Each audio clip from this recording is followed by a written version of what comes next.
right, ladies and gentlemen of the 118 scale, 3.75 inch, 4-inch modern action figure community. I'm back again with another video. And in this video, we're going to be discussing the highly motivated, well-trained, well-equipped Cobra Viper. If you want to get anywhere in the Cobra organization, you have to first start out as a Viper. The Cobra Viper is the backbone of the Cobra organization. Now, with that being said, if you are a highly motivated trooper, then maybe you want to make the switch over to the Cobra Vipers because the way it looks, you're not getting anywhere fast by being a trooper, so you have to become a Viper. So, the Cobra Viper was first released Series 5 in 1986. That's 4 years after the Troopers were debuted. They were also available in 1987, ultimately discontinued in 1988. However, numerous variants exist.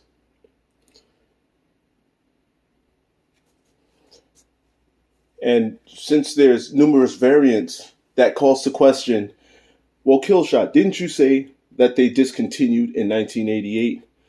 Well, they re-released the Cobra Viper in Python Patrol colors in 1989, also as a Sonic Fighter in 1990. You could also find Action Force UK and Europe variants.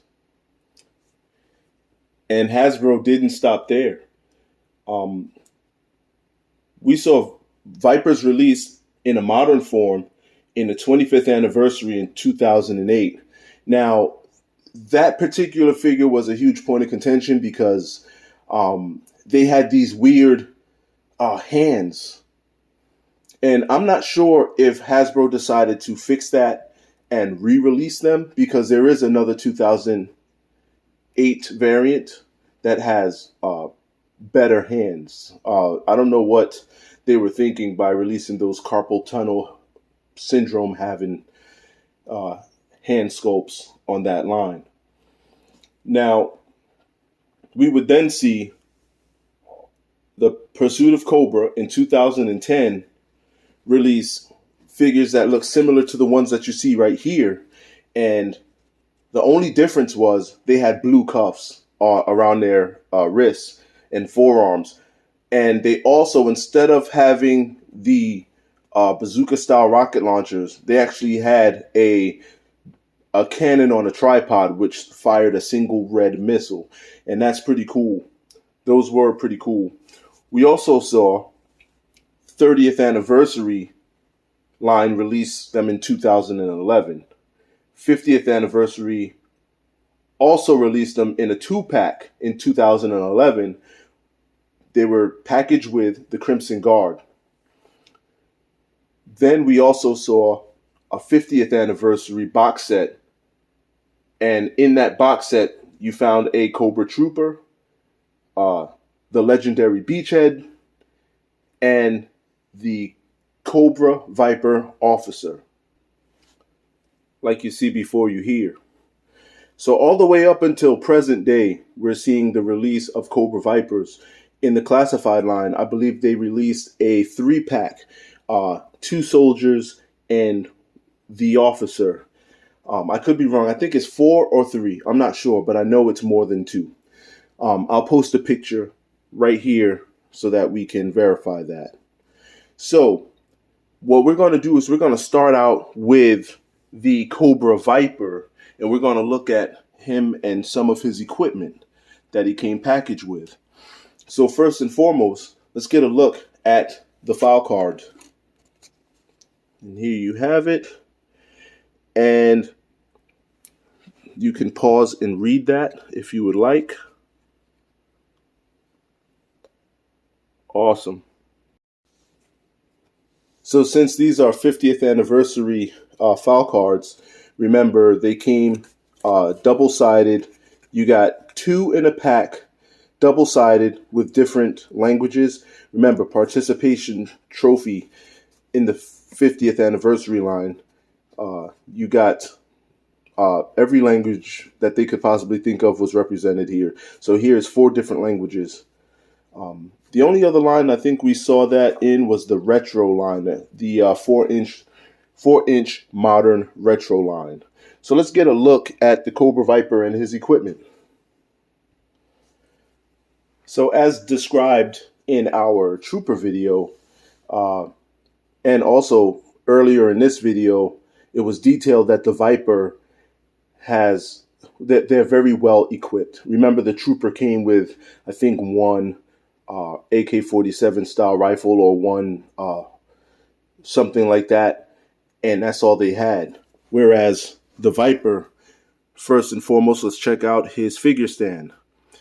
And ironically, if this is the 50th anniversary, nothing new here.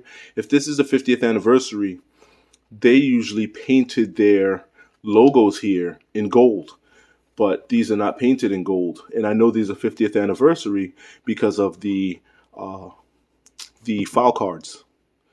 So you can see there that that's the figure stand. We'll put that there. Next, we'll move on to his backpack. Nicely detailed. If we can zoom in, we will see that there are 2 grenades there. There's a water bottle, and some other pieces of equipment and pouches that I can't quite make out, but you get the drift. You can see it just as well as I can. Awesome. Single peg in the back that we're used to seeing. And remember, these hollowed out backs, you can store equipment in there and put it on his back, and it'll act as a storage for some of his equipment. Maybe a handgun, maybe a smaller weapon, maybe some grenades. I don't know. I can't tell you how to live your 3.75 inch life. Next, we have a rocket launcher here, cast in all black. Let's see if we can get that to zoom in. There it is.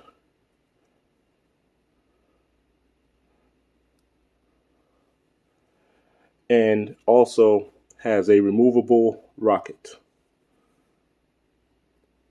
I'm sorry, my thumb here, I hate this. I injured it. I actually slammed it in the door, so there you have that.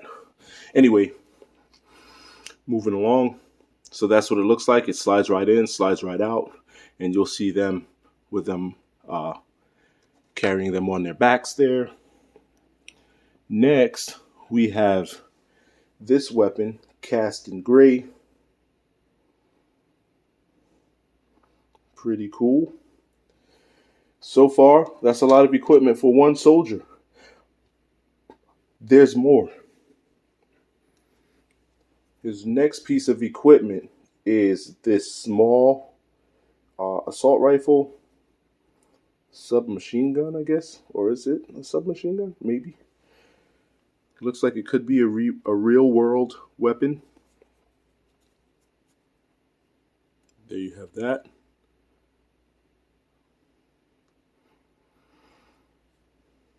I really got to get my claw out so I can hold on to these things. All right, moving right along. Here's the next weapon. This also looks like a real world weapon. I could be wrong, I don't know. Pretty cool, plain Jane though, cast in all black. Awesome. I'll put that there. And now, last but not least, we have this weapon here. This assault rifle with some type of a drum magazine on it. Pretty cool. Hopefully that's okay. There you go. Good clear shot of it. Awesome. So now we're going to go ahead and take a look at the Cobra Viper. So first, you see he has a lot of equipment on his person. I'm sorry, give me a second. Sorry, I was trying to get comfortable there. So anyway, he has a lot of equipment on his person. Let's do a 360.